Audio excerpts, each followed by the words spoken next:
자, 상가건물 임대차보호법 작년에 냈다고요? 안 냈다고요? 안 냈다. 그러니까 올해 내는 게 확실시되고 있죠, 지금. 확실시됩니다. 그러니까 꼼꼼히 정리해 두시는데 상임법의 적용 범위입니다. 이거는 사업자 등록이 꼭 돼 있어야 되고 영업 목적 임대차야 되죠. 그럼 주된 부분을 영업용으로 써야 된다. 그럼 동창회, 종친회, 교회에는 적용이 없고요. 자, 그다음에 미등기 상가전세에 적용이 되고 있고 일시사용 상가 임대차는 적용이 없죠. 이건 주임법과 지금 똑같고요. 그다음에 법인도 적용되는 걸로 해석되고 있는데 특이한 게 이 법은 보증금 제한이 있다는 거죠. 이거 그래서 꼭 암기하고 있어야 됩니다. 그러면 지역을 네 군데로 나누는데 서울은 9억 이하여야 됩니다.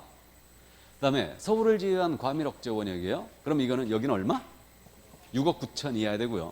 뭐 부산까지 기억할 필요는 없을 것 같은데.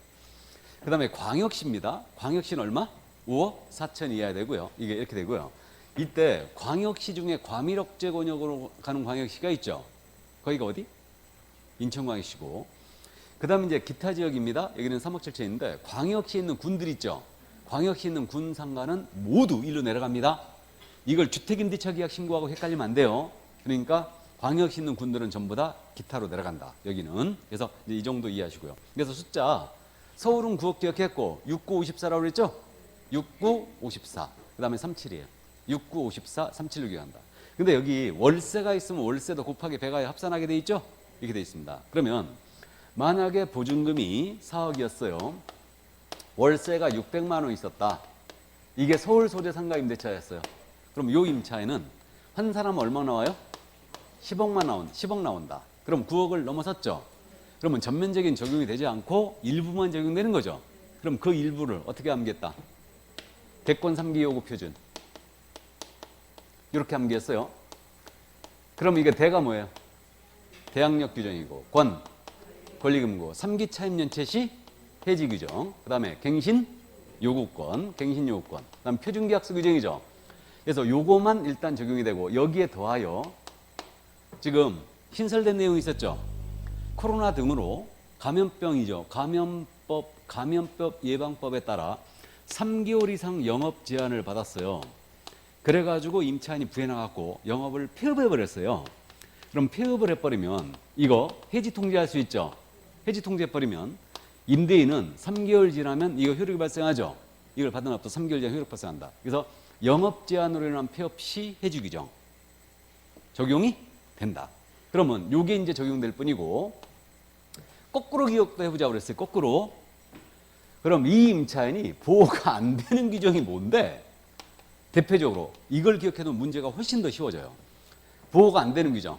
일단 제일 먼저 우선 면역권. 확진일자 찍어도 우선 면역권 없고 또 징역 제한 규정 보호 안 되고 좋습니다. 또 등기 명령제 이거 보호가 안 된다고 그랬고 또 존속기간 1년 후 본다는 규정이 있었죠. 최단기간 보호 이거 적용 안 돼요. 대표적으로 기억해 두세요. 이게 상임법에서 이 부분이 굉장히 중요하다고 그랬죠. 그러니까 이제 이 부분을 감을 꼭 잡아 두셔야 됩니다. 이거. 자, 그래서 요 임차에는 대권 3기 요구 표준 요거만 적용이 된다. 임시 특례 규정은 이거 한시 규정이었으니까 뭐 신경 안 써도 돼요. 이거는. 그래서 요거 외에는 이제 우선 면역권 이런 거 보호 안 되고 징역 제한도 보호 안 되고 임차권 등기 명령 이것도 인정이 안 되고요. 존속 기간 보호도 안 된다. 이 점 꼭 감 잡아 두셔야 됩니다. 꼭 기억하고 있어야 돼요. 자, 그다음에 이제 최단 기간 주임법과 똑같습니다. 이거는 임차인은 1년 미만을 정한 기간의 이유를 주장할 수 있죠. 그다음에 끝났을 때도 보증금을 돌려받을 때는 계속되는 것으로 본다. 잘 알고 있고 묵시갱신 있죠. 여기도 임대인만 계약 만료 이건 6월에서 1월이죠. 주임법은 6월에서 2월이었어요. 거절 통제하는 묵시갱신하고 이때 존속기한 1년을 간주한다는데 이건 묵시갱신은 함부로 증액을 할 수 없다. 이렇게 돼 있고 그다음에 임차인은 언제든지 해지 통지할 수 있고 해지해버리면 이거 3개월 지나면 효력 발생한다. 맞죠? 임차인에 대한 규정이 다 빠져 있어요. 상임법은. 이렇게 돼 있고. 자, 그 다음에 이제 계약갱신 요건이 있는데 이것도 임차인이 계약 만료 전 6월에서 이건 1월이죠. 주임법은 6월에서 2월이었어요. 이렇게 되고요. 임대는 정당한 거절 사유가 없는 거절할 수 없다. 그러니까 8가지 사유. 3기 차임액에 달하도록 연체했다든가 다음에 목적물 고의 중과실로 파손했다. 그럼 이제 우리가 감 잡았어요. 목적물을 고의 중과실로 파손한 임차인은 계약갱신 요건을 행사할 수 없다. OX. 예? X. 행사할 수는 있다. 얼굴에 철판을 깔고. 이게 작년에 민법에서 오류 범했던 부분이죠. 그래서 어쨌든 좋습니다. 그다음에 이거는 상인법상 갱신요건은 최초 임대차 기간을 포함하는 거죠. 총 임대차 기간에 몇 년을 초과하지 않는 범위 내에서 10년 알고 있고요. 주임법은 1회요, 1회. 그다음에 전임대차 동일조건 재임대차 간주가 되는데 이거 차임과 보증금은 증감을 청구할 수 있다. 이렇게 돼 있고요. 그러면 주임법과 차이가 갱신 요구양 갱신의 경우 이거 해지 규정이 없다라는 거죠. 그러니까 명심해야 돼. 그러니까 주임법상 갱신 요건을 묻는 거냐, 상임법상 갱신 요건을 묻는 거냐, 이거를 문제를 풀 때 꼭 여러분들이 염두에 두시라고요. 그래서 상임법은 해지 규정이 없다는 거예요. 맞죠? 그래서 그 점 이해해 주시고. 그럼 여기서 이제 참고로 요 임차인 있죠. 보증금 4억에다가 월세가 600이에요. 그럼 환산 10억 됐죠. 그럼 이 임차인은 갱신 요건은 있죠. 근데 증액 제한은 보호되지 못하죠. 5% 제한을 못 받아요. 그러면 이거 올릴 때 700만 원 올려버려도 되네? 맞잖아요. 증액 제한 보호가 안 되니까. 이해되십니까? 예, 그렇게 돼요. 자, 그 다음에 이제 넘어갑니다. 대항력의 구조, 주임법과 똑같은데 이건 상가 건물에 인도를 받고 사업자 등록 신청하는 거죠. 사업자 등록 신청하면 다음 날부터 이제 그 대항력을 취득하게 되고요. 이 상가의 양수인은 임대인의 지위를 그대로 승계한 것으로 본다. 자, 그 다음에 이제 우선 면역권의 규정 두 법이 똑같은데 그 대항력이 있어야 되고 계약서 확정일자 찍어야 되는데 확정일자 찍는 곳만 틀리더라. 여기는 상가는 관할 세무서장이에요. 그래서 이 점 이해해 두시고. 자, 그 다음에 우선면권의 승계, 금융기관은 그대로 승계하는 거 똑같습니다. 그래서 그 보증금만한 채권을 계약으로 양수했다. 양수한 금액에 범위에서 우선면권을 금융기관만 승계할 수 있고요. 그 다음에 임차인이 대항력권을 상실했다. 그러면 이때는 임차권에게 맞서됐다. 그러면 대항력권을 상실하면 우선면권을 행사할 수 없고요. 임차인을 대리하거나 대위하더라도 이거 임대차게 해지할 수는 없다. 이렇게 되고요. 자, 그 다음에 이제 최우선 면역권의 구조 똑같습니다. 보증금 중 일정에 대하여 다른 담보권에 우선하여 변제받을 권리로서 경매 등기 전까지 대항력권, 상가 건물의 인도와 사업자로 신청해야 되고 계약서 확실자는 요건이 아니고 소액 보증금은 기억해야 되죠. 그래서 서울 정도는 기억하라고 했어요. 이거 6,500만 원 이하라면 얼마까지? 2,200까지 인정이고 최우선 면제 해주는 거면 낙찰, 대지 낙찰가 포함하여 2분의 1 범위. 이건 똑같죠, 주임법과. 근데 차이점이 상가는 소액 임차인을 정할 때도 월세를 따진다. 월세 곱하기 100하게 돼 있어요. 맞습니까? 이 점 염두에 꼭 두시고. 그래서 6,500 이하라면 2,200까지다.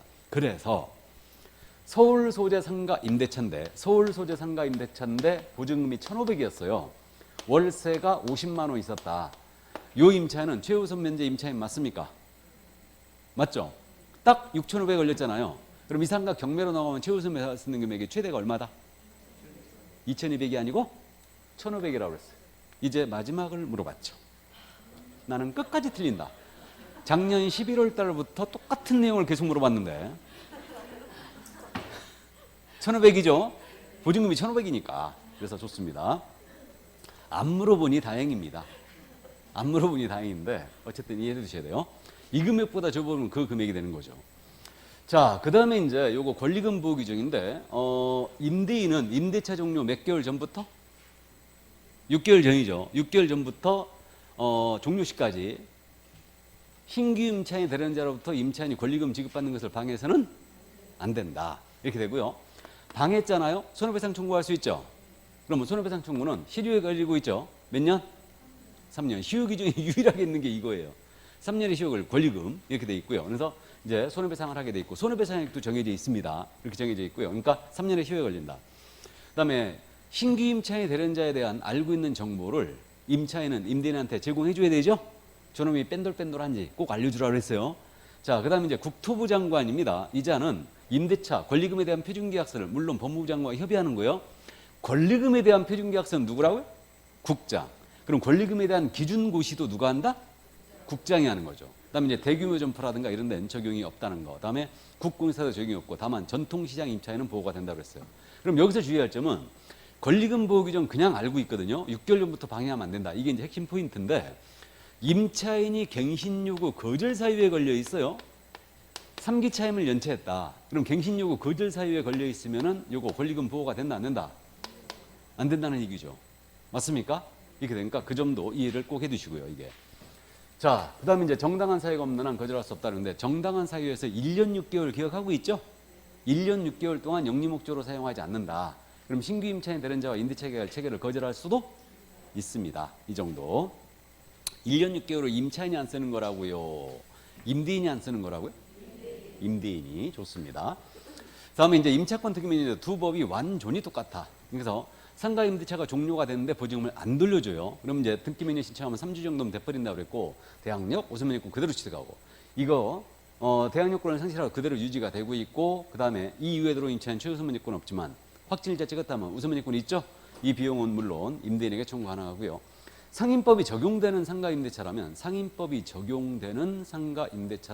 합의 등기했을 때도 똑같은 효력이 있다. 이게 그래서 이 정도 이게 두시고, 그 금융기관이 이거 임차 보증금 만화채권을 우선면이권을 승계했잖아요. 승계한 금융기관은 이거 대위 행사할 수 있어요. 그래서 이제 이렇게 돼 있고요. 그 다음에 이제 경매 등에 관한 내용도 똑같다. 소액사건 심파법을 준용하고 상가에 대한 경매 신청할 때 반대 의무의 이행이나 이행의 경우를 집행개시 요건을 하지 않고 있고, 그다음에 배당금 수령할 때는 인도를 하셔야 됩니다. 그래서 매수인에게 인도해줘야 되고, 경락으로 소멸하는데 대항력이 있다. 소멸하지 않습니다. 이 정도 이해하고 있고, 증감 청구권 숫자 표현만 틀릴지 5% 제한은 똑같다. 주임법은 20분의 1이었죠. 상임법은 100분의 5 이렇게 됩니다. 이 범위 내에서 이제 증액 훈련은 다시 행하지 못하고, 보증금의 차임 전환 상임 주임법은 10% 또는 한국은행 공시기준에 더하기 2%였죠. 근데 상임법은 연 12% 또는 한국은행 공시기준에 곱하기 4.5죠. 4.5 배 그랬으니까 이건 곱하기예요. 곱하기 4.5입니다. 그래서 이렇게 돼 있고, 그러니까 낮은 비율을 초과 이전하지 못한다. 그 다음에 이제 해지에 대한 규정이 특별 규정이 있죠. 상임법은 몇 기 차임연체 했을 때 3기. 그 다음에 이거 아까 말씀드렸어요. 임차인이 감염병 예방법에 따라 집합제한이나 금지 조처를 3개월 이상, 총 3개월 이상 받음으로써 나 부해나서 못하겠다 해갖고 폐업을 해버리면 이거 임대차 계약 해지 통고할 수 있고, 해지 통고를 임대인이 받았거든요. 몇 개월 지나면 해지료가 발생한다? 3개월. 이해해 두시고요. 그 다음에 이제 표준계약서가 있죠. 이거는 권장서식이에요. 그럼 상가 건물 임대차 표준계약서는 누가? 법무부 장관이죠. 이자가 정하여, 물론 이제 국장과 협의하는 거죠. 권장서식입니다. 이거는. 그래서 근데 주임법 표준계약서는 우선적으로 사용한다라고 돼 있죠. 지금 구분돼요? 예, 그래서 여러분들이 하도 못 알아듣는 거 척 해가지고 내가 약간 천천히 하고 있어 지금. 약간. 자, 그래갖고 오늘 3시까지 갈 수도 있어요 지금. 그럼 이제 정보제공인데, 정보제공 여기는 확정일자 부여기간이 세무서장이죠. 그러니까 이자하게 요청할 수 있고 똑같아요. 임대차 계약을 하려는 자는 임대인의 동의가 있어야 됩니다. 그다음에 계약 당사자가 아닌 자는 인적사항 정보까지는 요구할 수 없습니다. 이 정도만 이해하시고, 그다음에 이제 상가건물 임대차위원회 두 법이 똑같은데 숫자가 하나 딱 차이가 있어요. 법무부에 둔다 법무부 차관이 위원장이고, 이거는 10명 15명이죠. 주임법은 9명 15명이었죠. 그래갖고 이제 법무부 이게 담당자가 아무래도 이게 실수한 것 같다고 그랬어요. 그러니까 주임법은 주택임대차위원회는 9명 15명이에요. 10명 15명이에요. 임기는 똑같이 2년이고요. 그래서 자 이렇게 돼 있고, 그다음에 분쟁조정위원회 두 법이 완전히 똑같아요. 이거는 완전히 똑같습니다. 그래서 시도에는 들 수 있고요. 법률구조공단 지부라든가 한국토지공사, 한국부동산원의 지사 이게 든다. 그러니까 위원장 호선인데, 위원장은 누구 중에서 뽑냐면요, 판검사, 변호사, 재직 경력 6년 이상인 자. 그러니까 위원들 중에서 호선인데, 그 위원이 누구여야 되냐면 판검사, 변호사 중에서 경력이 몇 년 이상? 6년 이상 경력자 중에서 이제 호선합니다. 그다음에 위원회 수는 5명 30명이고 임기 3년이고요. 그다음에 60일에 분쟁령 마쳐야 되는데, 물론 30일 연장할 수 있고, 조정안이 나왔잖아요. 그럼 이 조정안에 대해 며칠 내? 14일. 왜 이걸 제가 강조하냐면 이게 7일이었거든 원래. 근데 14일로 바꿔놓은 거예요 작년에. 그래서 14일 내 수락의 의사표시를 안 해버리면 거절한 것으로 간주합니다. 그래서 이렇게 돼 있고, 나중에 뭐 조정사항은 참고하시고, 물론 편면적 강행 전대차 준용 규정이 있죠. 상가 적법 전차인을 얘기하는데, 상가는 전대차가 많기 때문에 전차인에 대한 특별 규정이 있어요. 갱신요건 대위 행사할 수 있죠, 전차인이. 그다음에 증액 제한 규정, 월차임 전환 시율 제한 규정과 3기 차임자 해지 규정은 보호돼요. 가볍게 해두시고, 이 부분을 잘 물어요. 갱신요건 대위 행사할 수 있다. 이거. 그 다음에 이제 편면적 강행 규정선을 띄고 있죠. 됐습니까? 여기까지. 그러면